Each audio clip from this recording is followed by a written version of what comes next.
ಚಂದನವನದ ಗತವೈಭವರಲ್ಲಿ ಒಬ್ಬರಾದಂಥ ಶಂಕರಣ್ಣವರ ಜನ್ಮದಿನ ನೆನೆಸ್ಕೊಂಡು ನಾನು ಮಾತು ಶುರು ಮಾಡ್ತೀನಿ.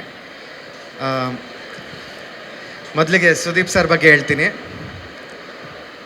ಮನಸಲ್ಲೇ ಮಾತಾಡ್ಕೊಂಡೆ. ಮಾರ್ಕ್ ಬಗ್ಗೆ ಮಾತಾಡಬೇಕಾದ್ರೆ ಮನಸಲ್ಲೇ ಮಾತಾಡ್ಕೋಬೇಕು ಅಂತ ಹೇಳಿದ್ರು. ಸೊ ತುಂಬ ಖುಷಿ ಆಯ್ತು ಸರ್ ನೀವು ಬಂದಿದ್ದೀರಿ ನಮಗೆ. ಇಡೀ ಕರ್ನಾಟಕನ 9:30ಗೆ ಟಿ ವಿ ಮುಂದೆ ಕೂರಿಸ್ತಾ ಇದ್ದೀರ ನೀವು.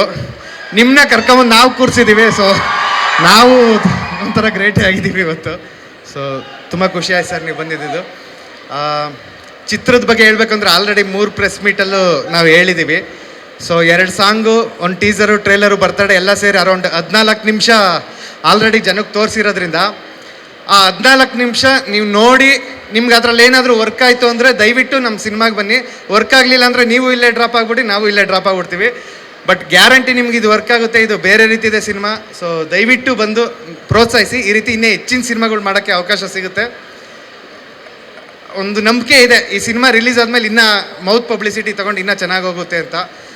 ನಮ್ಮ ಸಿನಿಮಾಗೆ ಏನು ಕಮ್ಮಿ ಇತ್ತು ಅಂದರೆ ಎಫರ್ಟ್ ಎಲ್ಲ ತುಂಬ ದೊಡ್ಡದಿತ್ತು, ಒಂದು ಸ್ಟಾರ್ ವ್ಯಾಲ್ಯೂ ಕಮ್ಮಿ ಇತ್ತು. ಸೊ ಅದನ್ನು ನಮ್ಮ ಚಿತ್ರರಂಗದ ಗಣ್ಯರು ಶಿವರಾಜ್ ಕುಮಾರ್ ಸರ್ ಮೊನ್ನೆ ಬಂದಿದ್ದರು. ಇವತ್ತು ಸುದೀಪ್ ಸರ್ ಬರ್ತಾರೆ ಅನ್ನೋದೇ ನಮಗೆ ದೊಡ್ಡ ವೈರಲ್ ನ್ಯೂಸ್ ಆಗಿತ್ತು. ಸೊ ಈಗ ಬಂದಿದ್ದಾರೆ. ಸೊ ಆ ಕಾರಣಕ್ಕಾಗಿ ನಮಗೆಲ್ಲ ಸಿಗುತ್ತೆ, ಒಂದು ಒಳ್ಳೆ ಓಪನಿಂಗ್ ಸಿಗುತ್ತೆ. ಸರ್ ಈಗ ಬ್ರ್ಯಾಟ್ ಹರಿಸಿದ್ದಾರೆ, ಫ್ಲರ್ಟ್ ಎಲ್ಲ ಅವರು ಹೋಗಿರೋದೆಲ್ಲ ತುಂಬ ದೊಡ್ಡದಾಗಿ ನ್ಯೂಸ್ ಆಗಿದೆ. ಸೊ ನಮ್ದಿಗೂ ಬಂದಿರೋದು ತುಂಬ ಖುಷಿ ಆಗ್ತಿದೆ ಸರ್.